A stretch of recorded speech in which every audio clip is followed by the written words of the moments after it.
IPL 2025 టోర్నమెంట్లో భాగంగా Sunrisers Hyderabad versus Chennai Super Kings జట్ల మధ్య మ్యాచ్ జరిగిన సంగతి తెలిసింది. ఈ మ్యాచ్ చెన్నైలోని చిదంబరం స్టేడియంలో జరగగా సిఎస్కే పైన 12 సంవత్సరాల తర్వాత తొలి విక్టరీ నమోదు చేసింది సన్ రైజర్స్ హైదరాబాద్. చెన్నై పైన ఏకంగా 5 వికెట్ల తేడాతో విజయం సాధించింది హైదరాబాద్. అయితే ఈ మ్యాచ్ లో 2 ఆసక్తికర సంఘటనలు జరిగాయి. ఇద్దరు సన్ రైజర్స్ హైదరాబాద్ ప్లేయర్లు చేసిన పనికి ఆ జట్టు ఓనర్ కావ్య పాప చాలా సీరియస్ అయ్యారు. దీనికి సంబంధించిన వీడియో ఇప్పుడు సోషల్ మీడియాలో వైరల్ గా మారింది.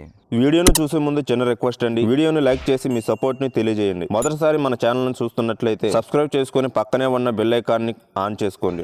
Sun Risers Hyderabad versus Chennai Super Kings జట్ల మధ్య జరిగిన మ్యాచ్ లో కావ్య పాప చాలా సీరియస్ అయ్యారు. హైదరాబాద్ బౌలర్ హర్షల్ పటేల్ ను ఉద్దేశించి బండబూతులు తిట్టినట్లు తెలుస్తుంది. Sunrisers Hyderabad versus Chennai Super Kings మధ్య జరిగిన మ్యాచ్ లో ఓ క్యాచ్ మిస్ కావడంతో హర్షల్ పటేల్ ను కావ్య పాప తిట్టినట్లు ఓ వీడియో వైరల్ గా మారింది. చాలా సీరియస్ గా ఆ క్యాచ్ ఎందుకు పట్టలేదంటూ ఆమె ఫైర్ అయినట్లు ఇందులో కనిపించింది. చెన్నై సూపర్ కింగ్స్ బ్యాటింగ్ చేస్తున్న సమయంలో 7వ ఓవర్ అన్సారీ వేయడం జరిగింది. ఈ నేపథ్యంలోనే Chennai Super Kings allrounder Ravindra Jadeja గాల్లోకి బంతిని లేపాడు. ఇంకేముంది, ఆ క్యాచ్ పట్టుకునేందుకు ప్రయత్నించిన హర్షల్ పటేల్ మిస్ చేశాడు. ఆ బంతి నేరుగా హర్షల్ పటేల్ చేతిలో పడింది. కానీ కాస్త చేతులు జారిపోవడంతో బంతి కింద పడింది. అయితే ఆ క్యాచ్ మిస్ చేసిన మ్యాచ్ చూస్తున్న కావ్య పాప చాలా సీరియస్ అయ్యారు. వాస్తవంగా ఫీల్డింగ్ చేస్తున్న హైదరాబాద్ ప్లేయర్లను ఎప్పుడూ కూడా అలా తిట్టలేదు. కానీ తాజాగా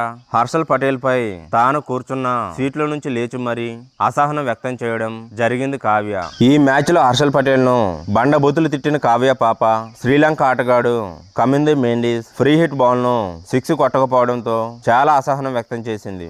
ఏంటి అలా ఆడుతున్నావు అన్నట్లుగా తన చేతిని చూపిస్తూ రెచ్చిపోయారు కావ్య మారన్. దీనికి సంబంధించిన వీడియో కూడా సోషల్ మీడియాలో వైరల్ గా మారింది. 12 సంవత్సరాల తర్వాత చిదంబరం స్టేడియంలో చెన్నై సూపర్ కింగ్స్ జట్టును చిత్తు చేసింది సన్ రైజర్స్ జట్టు. ఈ మ్యాచ్ లో మొదట బ్యాటింగ్ చేసిన చెన్నై సూపర్ కింగ్స్ జట్టు 19.5 ఓవర్లలో 10 వికెట్లు నష్టపోయి 154 పరుగులు చేసింది. ఆ లక్ష్యాన్ని 18.4 ఓవర్లలో 5 వికెట్లు నష్టపోయి ఛేదించింది సన్ రైజర్స్ హైదరాబాద్.